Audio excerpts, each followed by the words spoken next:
Hey everybody, Bill and Deb. Hi there.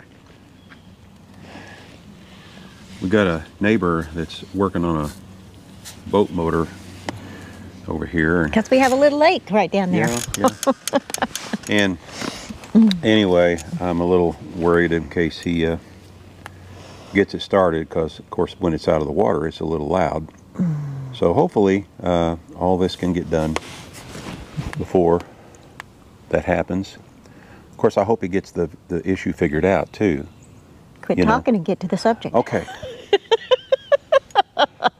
Well, it's a beautiful day. As you can see, we're in shirt sleeves today. Oh, it's the first beautiful temperature-wise day that we have had. This is one of the first days since we've been down in Florida that we've been able to do this. Yes. You know, and last night, or yesterday evening, I should say, we were able to sit around the campfire without freezing, without being all bundled up.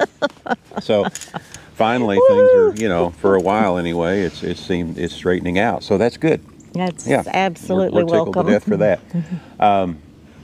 But anyway, the topic of today is, well, we've had this issue for a while, and of course we're enlisting your input as well on this.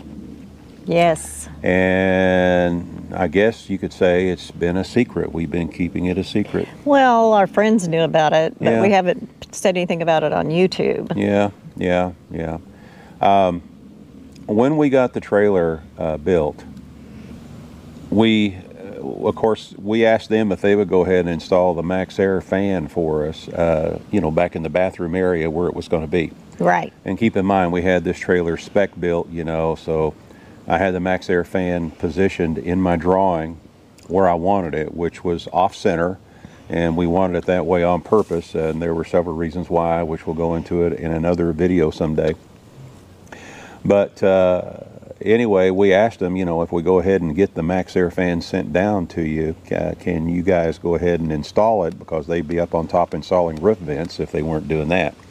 And they said, sure, yeah, we'll go ahead and install it for you, because we weren't going to get the roof vents. And while we were at it, we were looking through the interweb, and we found that MaxxAir also offered a fanless, no power, non-powered roof vent.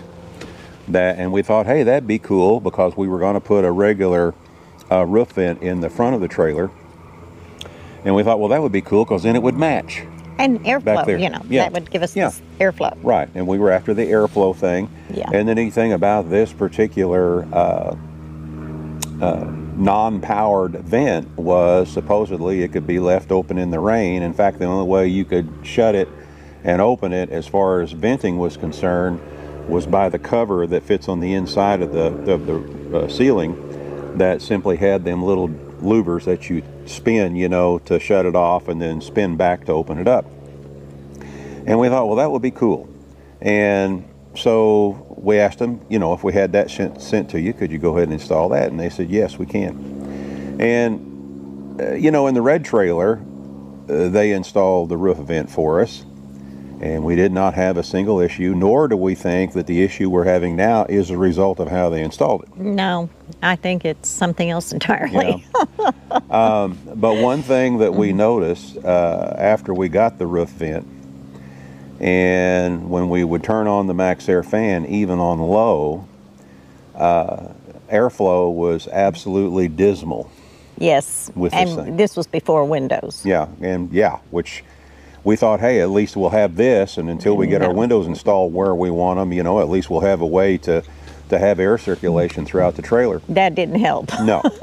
If you had the MaxxAir fan set on the lowest setting, you know, and ours is the basic MaxxAir fan that just has the 4 settings.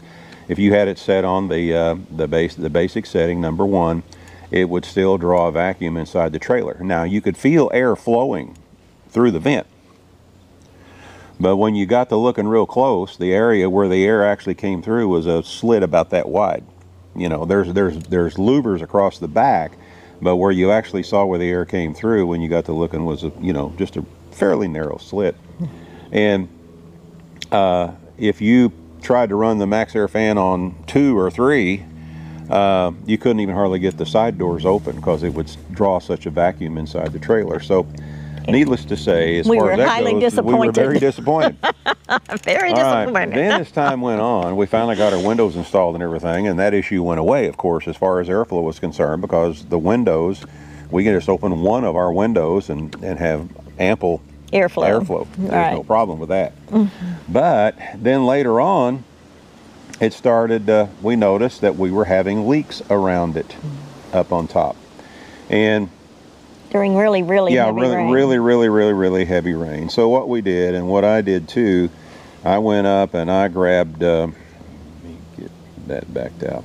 I went up and I grabbed photos of the installation, and you're probably looking at some of them right now. What we ended up doing, I had a friend of mine get up there because he weighs maybe 120 pounds soaking wet, and I'm too heavy to get up on the roof and crawl around. Right. But what we ended up doing, I asked him to go up there and take Eternabond tape. I'll get it in a minute. Stickiest stuff known to man. And run it all the way around the edges, which he did. And after that, for a while, we had no more rain coming in. We thought, fixed it. Hey, that fixed it. You know, and then after we went to Pickensville, to the rendezvous, after that, we got into some real heavy rain after that, and all of a sudden we had water coming in again. And where the water was coming in was towards the back of the vent inside the trailer. You know, if you're looking towards the back of the vent, it was coming in. I woke up to water all over the floor. Right. You know, not a whole bunch, but enough to say, okay, we got an issue and we got to deal with it. Well, I climbed back up on the ladder and reached way over there. In fact, I actually climbed up and kind of laid on the roof. And just imagine a guy like me, you know, 71 years old, stretching up over and laying down on the roof. But I should anyway, have had pictures. I noticed that right in the center of the cover, which you see a white piece of Eternabond tape there, in the center of the cover, it looked like there might be a very small pinhole. Well, we had all kinds, was it walnuts or what, that was falling out of the trees? It was pine cones and big heavy stuff. I mean, they sounded like a brick fell on it.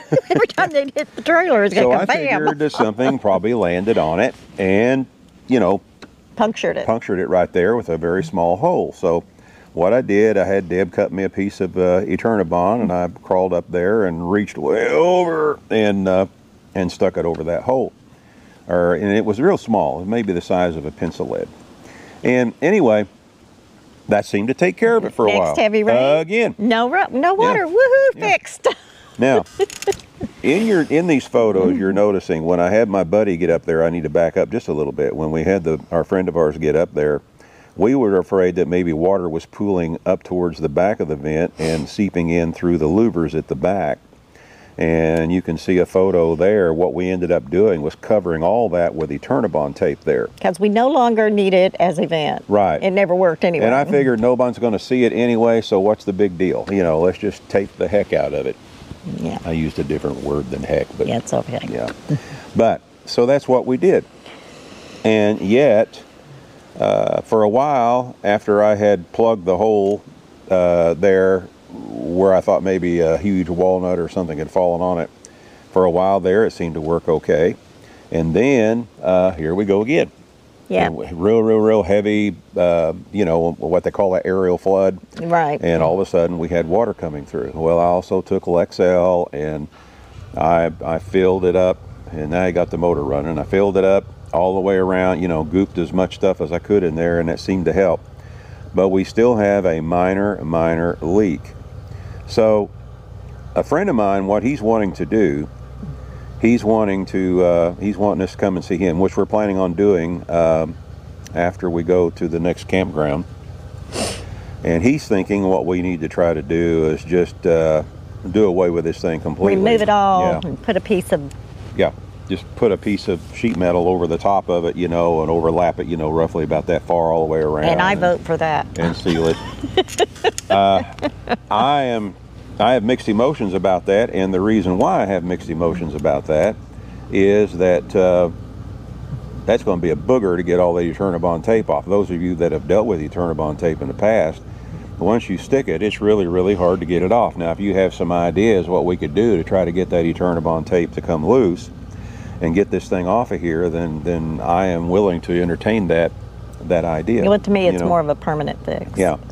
But if there's a way that I can maybe use, some kind of a filler, when I look at these photos that I was able to get, if I'm looking towards the back there, which is the photo you're looking at right now, it appears that when he put the tape on there, it's still got some gaps on the corners where water could be coming in there. Eternabond tape is just something that's really, really good to have. How's that boat motor sound to you over there? You hear it? Anyway, I think it's working good. I think he got it going. But anyway, that's what we're up against right there. And yes, we've been keeping this from y'all. And but now we invite your input. And let me say that again. We invite your input. Yes, please help. Yeah, but I already know. Because I have plans for this hole in my ceiling. I already know there's going to be several come in and say, that's why I never want to put holes in the top of my roof. And then if we had it to do over again, we would not have done this. But now we have it. Now we have to fix it. But on the other side of the coin, we have no issues at all on the MaxxAir fan at the back. There are no leaks anywhere on that thing. No. And I did not use the sleeve, the inside sleeve that comes with it either. I went in and framed that out. Right. And that's what my intention is. I think it's running. Yeah. That's what my intention is, or was, for the vent up front.